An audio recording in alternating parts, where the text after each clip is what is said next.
سلام دوستان صاحب ذوق. سلام عزیزانم. در این گرمی ها چه حال دارید؟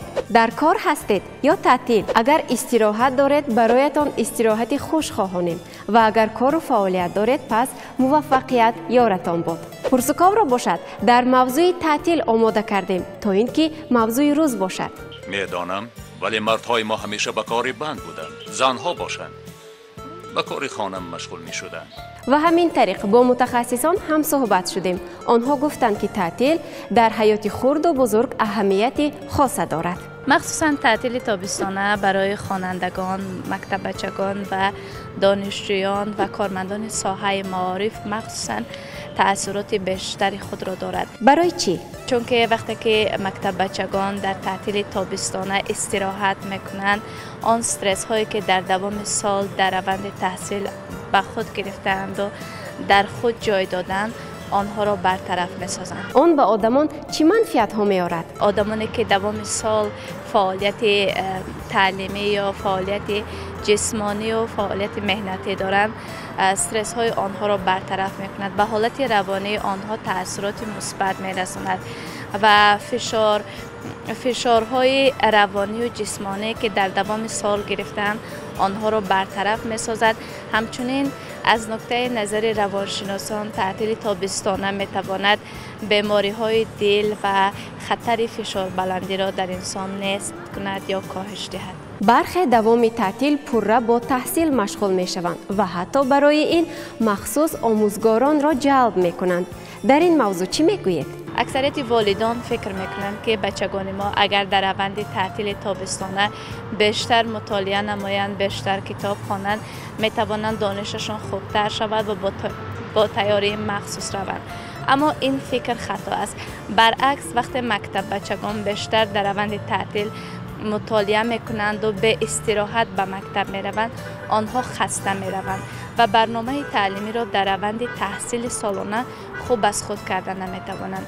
انا مغزی گپ در کجا؟ از همین نکته نظر همچون متخصص ساحه روانشناسی همین را قید کردیم که هر یک مکتب بچه، هر یک دانشجو حداقل در روند تعطیل 3 ماه 1 یا 2 ماهش را پوره آزاد از تعلیم فرا گیرد و برعکس بعضا مشغولیت هایی داشته باشد که از قبیل مشغولیت های جسمانی.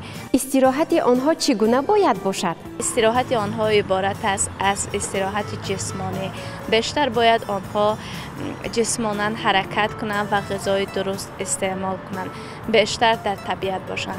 مشغولیت های مهنتی برای دختر بچه ها، آموختن هنرها، برای پسر بچه ها بعضا هنرهایی که مردانه هستند این خوب می شود. این می تواند بر روحیه بچگان تاثیر منفی نرساند. آموزش هنرها را در وقت تعطیل درست می حسابید؟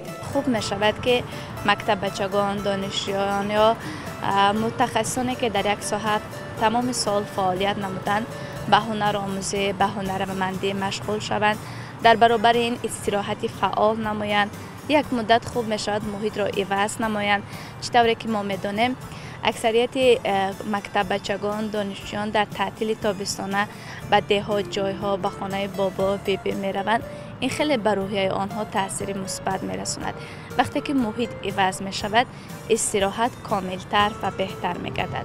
اما در روند تعطیل تابستانه درست نیست که برای بچگان ما بیشتر تلفن های موبیلی، پلانشت ها و کامپیوترها را دهیم و آنها استفاده نمایند.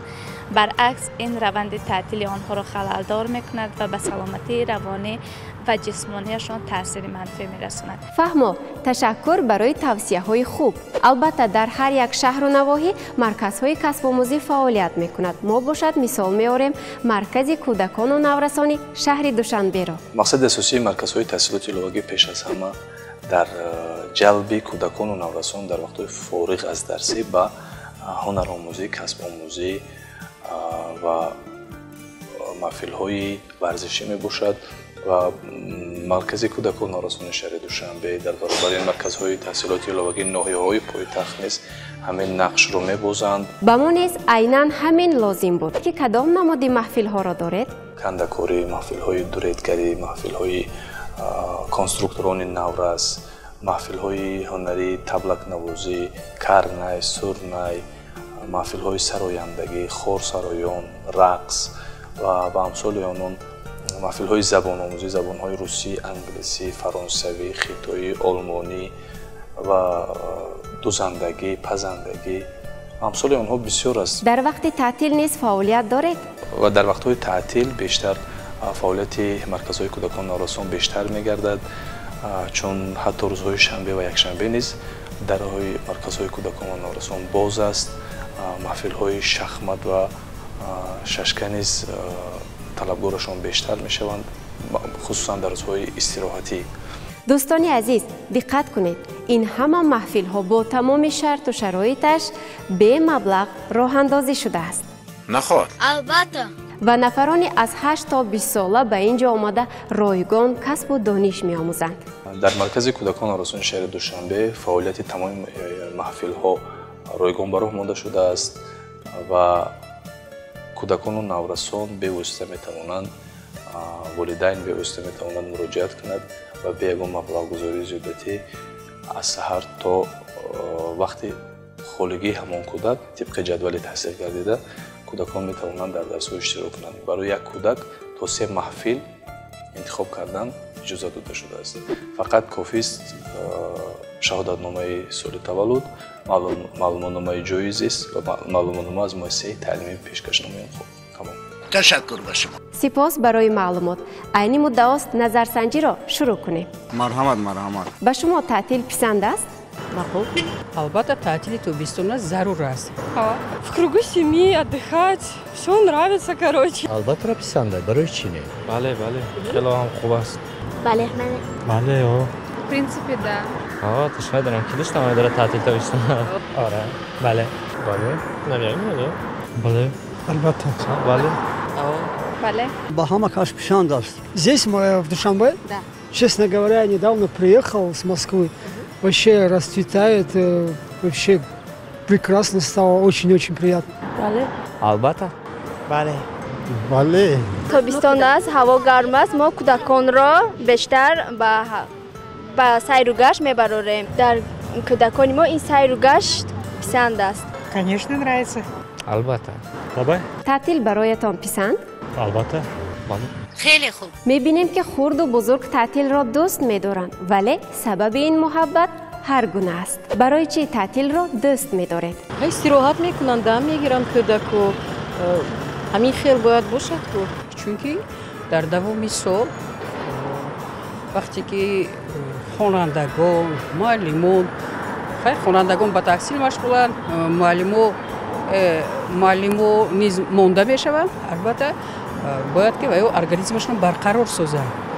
Чунки солимӣ ин чизи беҳтарин мебошад ва дар сурате ки агар солимиро барқарор накунед, ондашавӣ ҳар гуна бемориҳо пайдо мешавад. Барои ки дарсо буд мешавад. пеш аз амо дар тӯли сол заҳмати зиёде мекашанд инсонҳо, кор мекунанд, дар муассисаҳои таълимӣ мехонанд, ҳамзамон истироҳат карданд дар кор, то ин ки қувваро барқарор карда бо дили пур ба кор омадан дар кор. умуман ман фикр мекунам ки истироҳат чизи хуб аст. ба қишлоқҳо меравем, сайру гашт мекунем. تو دیگه چقدر راه هست؟ برای که میتوانیم بر قشلاق‌ها برویم، درس‌های زیادتر بکنیم، کتاب‌های بدیهی بخونیم. ҳаво гарм рай мешавад, мисол обозӣ меравем, салқин, дамгирӣ, ҷои дамгирӣ. Можно от учебы отвлечься как-то и чем-то более полезным заняться. Там, например, отдыхать, увидеться с родными. Потому что большинство не здесь живут и приходится к ним езжать. Ну, в принципе, этого. برای دم گرفتن کمتر شلپریان آب رو باز ایپای درسان نشه، ایپای کار برون نشه. خب در تعطیل تابستان ما کار میکنیم، همه جا میریم، تماشا میریم. خیلی آدمو دم میگیرن، استراحت میکنن. Лето можно на море покупать. Купаться. طبیعت فضای بهاری، تابستان، گرمی، همه چیز مخوب. استراحت خوب است، هم برای سلامتی بهتر است. به خاطر درس‌های لغوی، مشق، تمرین. در تابستان دم میگیریم. аз бисёр ҷиҳаташ писанд меояд, чунки истироҳат мекунӣ дар ин таътил. وقتی که کار میکنی، وقتی که مثلا محنت میکنی و مثلا یک نتیجه ها به دست میاری، بعد اکنون استراحت کن در کار، بنابراین بسیار خوب میشود که مثلا همین مهنت با استراحتش باشد. همین خلاص نه. Честно говоря, у ребенка спросил, меня не было, он доволен. То, что погулял, походил по Душанбе. Приятно. کار نیست. کودکان درس تیار نمیکنند. در تابستان گرم میری به یگان استراحتگاه برای استراحت کردن، ولی افسوس که ما در تابستان تعطیل برآمدن نمیتونیم. نومدی که یا ماه نوامبر یا تیر ماه دکبر همون وقت ما جواب میتیم. با خانه با قشلاق میرم اونجا نزد عائله دم میگیریم. ما استراحت وقتی که ما رخصت مهنتی میگیریم استراحت دم میریم. تابستان با البته معقول است. این برایشان گویا تعطیلی تابستان است. آنها شهر را تماشا میکنند. Ну, потому что время отдыха, люди едут отдыхать, поэтому, наверное. هم از لحاظ فیزیولوژی و هم از لحاظ پسیکولوژی آدم در نتیجه انجام دادن عملهای معین چه حالت فیزیکی باشد چه حالت پسیکیکی باشد، یعنی از روی روح و روان اگر فعالیت نماید، مثلا در راه علم ایجادیات، از روی پسیکیکی و از روی مثلا خود همون حالت جسمانی و علاقه مانده می شود و با ارگانیسم انسانیت این به نهایت مثلا مهم است و مفید است. من فکر میکنم برای اینکه بسیار گل، بسیار سبزینه، گرمی برای که تعطیل است. خیلی خوب. امسال چی در تعطیل چی نقشه ها دارید؟ ما بله. من کارگر به رخصتی مهنتی میبرید؟ میبریم. پس چی نقشه ها دارید؟ بسیار نقشه ها هست. من خودمون با من باقی استراحتی بسیار های با بیرون از اینجا به ناحیه هم رفتن میشود. البته رخصتی مهنتی من کوشش میکنم که یک البته بیرون از شهر رفتن یک امکانیت نیست، چون که ما خیلی سرکار هستیم. های وابسته به موسمی که من با استراحت میبرم، البته بعد معین میسازم به کجا روم و به چی کار مشغول شوم. Родные приедут с России отдыхать, комфортно все. Все классно. Главное, учебы нету, в кругу семьи. Самое главное – это отдых и счастье в кругу семьи. دام بگیرم. اصحابم آرام کنم وقتی که درس نیسته. رفتیم. خیلی ما که وظیفه بان کار ای استراحت با کار پیوست بکنیم. نقشه من دیگر من برنامه دارم خارج رفتم. سیر و گشت مثال با پیکنیک با آبوزی با خیلی جا رفته سفر میکنم با همراهی دوستان و رفیقان و خویشاوندان. با دوستانمون سیر و گشت با تعطیل تابستان مشغول با کارهای خواجگی اردم. به قشلاق برویم. نقشه داریم که استراحت اپسکا برویم دم گیریم رویم یکم جای استراحتگاه رومی جای تماشابا باشه салқин باشه اونجا دم گیریم. Ну, в этом году, наверное, увидеться с родными, встретиться, провести время с семьей. مثال نقشه همین که خانه روان دم گیرم. در خانه چی کارها را میکنید؟ در خانه هم با دوستان یا رفیقان سر و گشت مینماییم یا کم تدریخشون مینماییم و بعد هم کارهای خانه یاردم میدیم خانوی. امسال نقشه دارم کار کنم. شاید کمی خطا کرده باشم. حالی با نقشه نگیستم. نقشه اون تعطیل که مثلا خوب گذاره یکون تعطیلی خوب کنیم. مثلا کتاب خوندن یا که با یکون کار مشغول شدن. استراحت میکنیم چون که استراحت برای سلامت فایده کلامش است. رفتم با کورس‌های ایلواگی و مشق بعد کارهای خواجگی. با کارهای علمی مشغول شدم. ما حاضر با رخصتی نبرآمدیم. خب وقتی که با رخصتی برآمدیم البته مثلا بعضا نقشه های داریم که هم خب استراحت کن در پر هم توبت کن در پر برای مردمی باز کلان سالتر مثلا توبت هم بسیار ضرور است. باز مثلا با قوای نو باز با کار میاییم. Честно говоря, хотим уехать до бабушки, до дедушки, повидать их, и заодно они тоже давно не видели детей.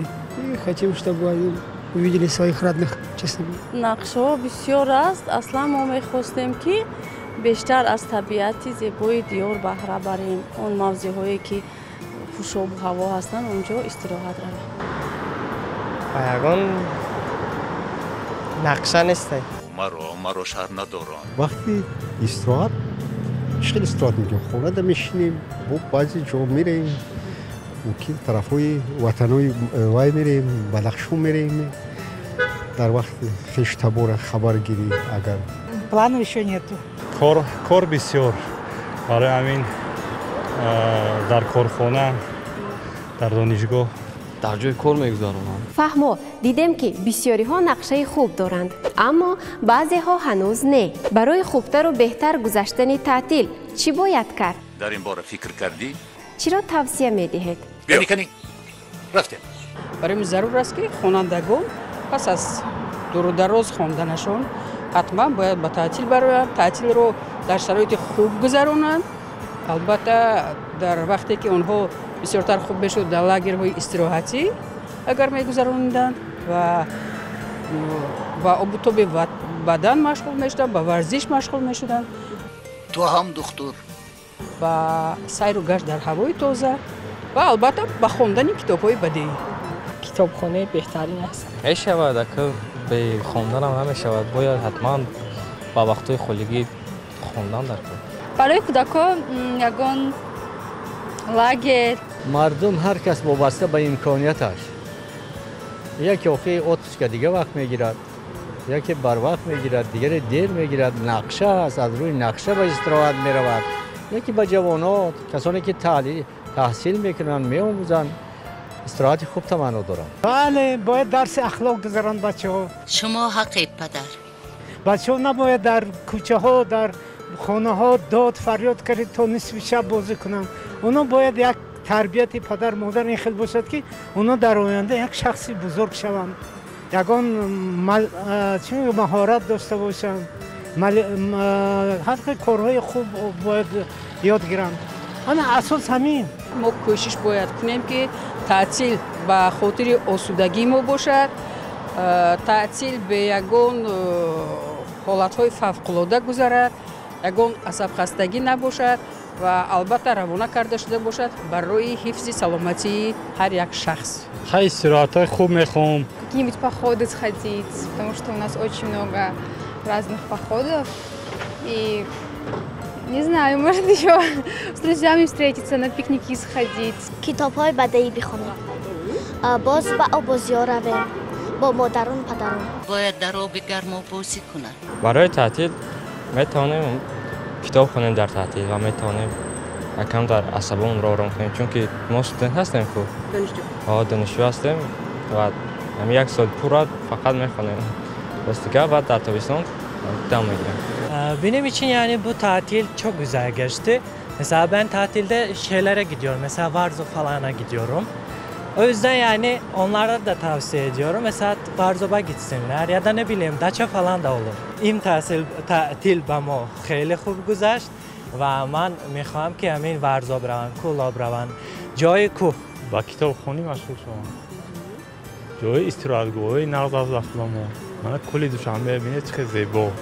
Это время нужно заняться саморазвитием, не сидеть и не просто, грубо говоря, чтобы впустую не пролетело лето. راستی اصولی کار مسئله گذاریتون به من معقول. Какими-то спортивными кружками или в лагерь, что ли, пойти. Акым ба фикри ма چه گذرانم هر که مثال فکری خودش مثال خوبتر گذرانم بهتر است. با کلانسالان بسیار توصیه میدیم که رفتن به جاهای استراحتگاه ها و دمگیری و آسایشگاه ها. من با همسالان خودم توصیه میدیم با کورس‌های آموزشی و زبان ها. من با کار مشغول شدم بسیارتر. من با خواندن درس های خود. همراه عائله‌هاشون نشست کنند، بسیارتر با عائله خود وقت گذرانند، با کتابخوانی مشغول شوند. بنابراین من آرزو میکنم که همه در همین تابستان خب جاهایی روان که مثلا استراحت کنند. خب اینجا جاهای استراحت در تاجیکستان ما خیلی زیاد است. مثلا طرف ورزاب، طرف خب دیه‌های دیگری از که بالجوان، سری خاصار، شوراباد، دشت جمل. تو روزی؟ البته. در همه جا مثلا جاهای استراحت هست و عموما حرکت کن در کار که باز بر روی دوره نوی کار از جمله مثلا سال نو خانیش قوا جمع کن در کار باز با تمام قوا باز با кор شروع کن در کار. Какие-нибудь детские мероприятия, там всякие, было бы здорово. Он جاهای تاریخی که در دوام سال فرصت نیافتند تماشا کنند و تماشای آن روند. هم بهترش وقتی که تعطیل برآمدن، وقتی که وضعیت اقتصادی آنها برای به سناتوری رفتن استراحتگاه رفتن نمیرسد، خوبش با این نزدیکی های خودمون با خرنگان مثال میگیریم یا با ورزا با روزای استراحتی، وقتی که باید در استراحت های میتواند روزای کاری بهترین روزای دره ورزا یا دره خرنگ که آدمش کمه در روزی کاری استراحت با گرد اطراف ما هم شهر ما گرد اطرافش همش استراحتگاه هست. در تعدیل از همه چیز مهم وقت است، باید که وقت رو بهوده گذرانده در کار نیست، به یگان علم گرفتن در کار یگان پیشروی کردن در کار. خیر اگر مکتب خون باشد این لاگرهای استراحتی هستند، اگر امکانیت باشد البته لاگر کودکان بردن خوب است. برای کلانسالان چی؟ برای کلانسالان خیر چیکار در شهر بیرون اگر یگان وای استراحتگاه باشد استراحت кардан خوب است وقتی وای با. Ну это каждый сам решает, я не могу посоветовать. مثال میتوانند به واسطه تعطیل تابستان رو در روحیه مثال یگان بازی هایی که مثلا خصوصیت علمی دارند، خصوصیت تربیوی دارند، یا اینکه تشکیل نمودن لاگرهای خودی که مثلا باعث مثال بلند برداشتن هویت ملی، حسیات وطن دوستی، عموما راه و اصول های آنها زیاد است. برای جوانان توصیه میدیم که بسیارتر خوانند، فکر نکنند که در تابستان فقط دم گرفتن در کار، برای اینکه حاضر همین یکی از وقت‌های مهم است برای پیش بردن وطن. برای همین برای جوانان مهمترین چیز همین خواندن است. ورزش کردی مشغول شوی. او در این کار استای ماهر است. انا رحمت. البته روزهای تابستان دراز است و هوا نیز گرم. این برای هم فعالیت و هم استراحت به ما امکانیت خوبی خواهد داد. عزیزان، نقشه هایتان را موافق آرزوها ترتیب دهید. آنها احتمالیت زیادی عملی شوی دارند. استراحت خوش خواهانیم. خیر دوستان.